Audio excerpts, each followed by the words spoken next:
YMCA Sidwell Studios.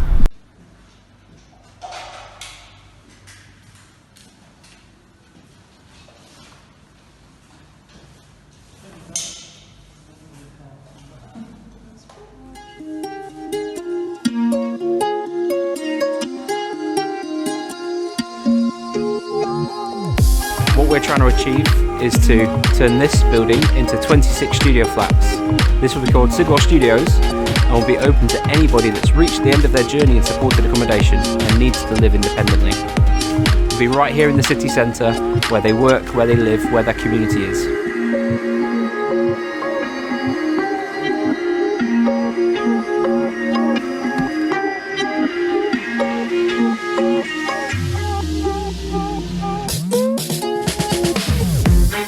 Like many organisations, the YMCA has missed out on fundraising events like the city's annual Sleep Out, which now will go ahead this year. The charity is still having to raise £100,000 to add the finishing touches for the flats, while it's seeking further projects to try to ease the housing crisis in Exeter.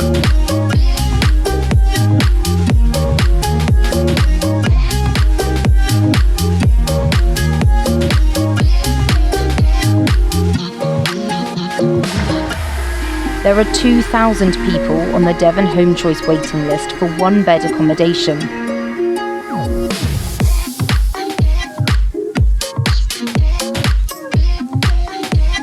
The charity says this is just one solution to Exeter's chronic housing crisis, as the need for one-bed homes has increased by 41% since 2019.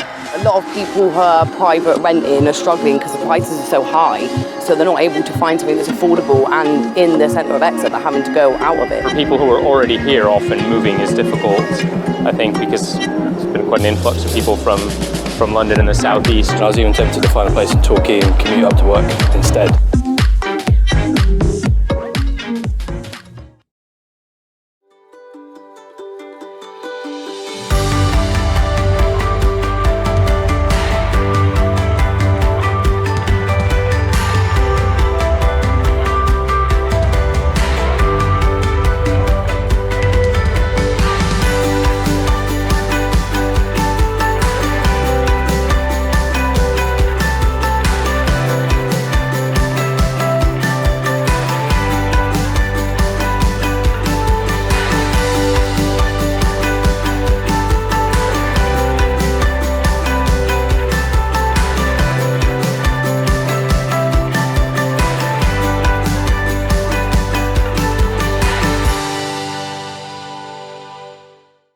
This accommodation is classed by the YMCA Exeter as being stage 4 accommodation, meaning the people who live here will have access to support staff if they need them, but they might not. This is virtually independent living. The YMCA also has stages 1, 2 and 3 accommodation. Stage 1 being the maximum amount of support given to people where they're possibly living in a hostel.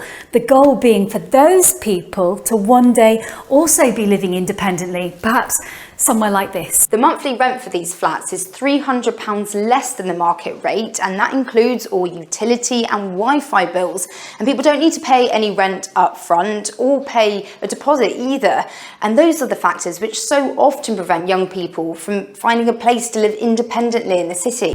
As the YMCA's video shows, The main entrance will be through St Sidwell's. It's a remarkable transformation of the former faceless warehouse building. Its £2.7 million refurbishment has been carried out through the pandemic, an achievement in itself, but at the same time, demand for single-bedroom accommodation has soared. There's massive demand. I mean, this is the biggest need in the city, without a doubt. I mean, it's a clear winner. 62% of all housing need in Exeter is for one-bed accommodation, and there just isn't any of it.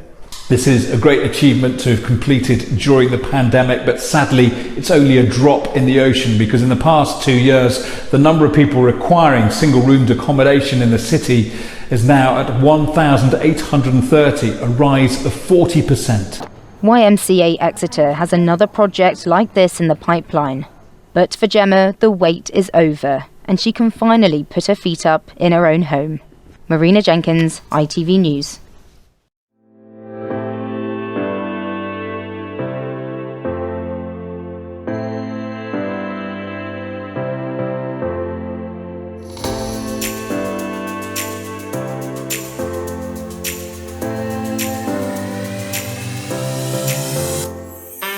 So, hi, I'm Marty.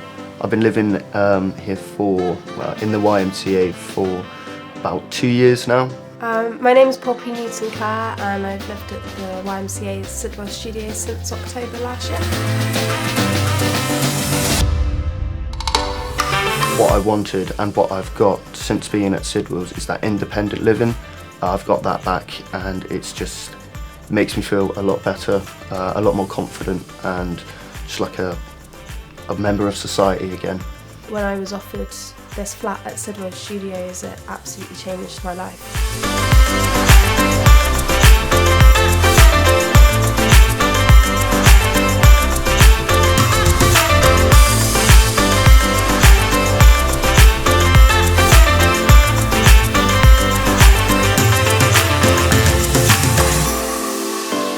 Sidwell Studios has been like removing a bottleneck from a process. It's been incredible. So many young people have been stuck in supported accommodation just because there was nowhere else for them to go. And that was evident from just how quickly that building filled up. I mean, it was opened at the end of June and by October there was no places left. Well, first of all, it's a really nice building, which is really good.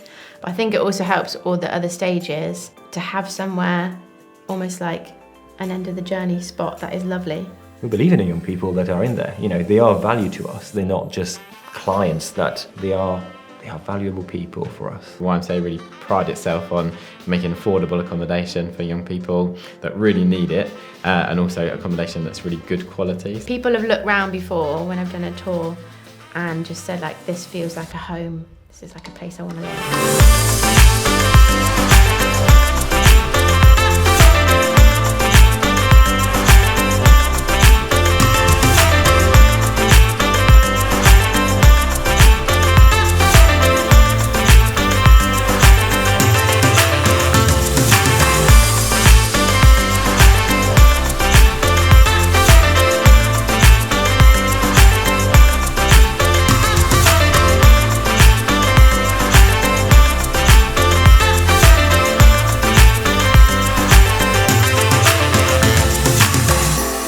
I know there's hundreds, if not thousands, of young people, just like I was a few years ago, that are struggling, that need that support, that help, just someone to reach out to. And I think it's really important that the YMCA are there for those people.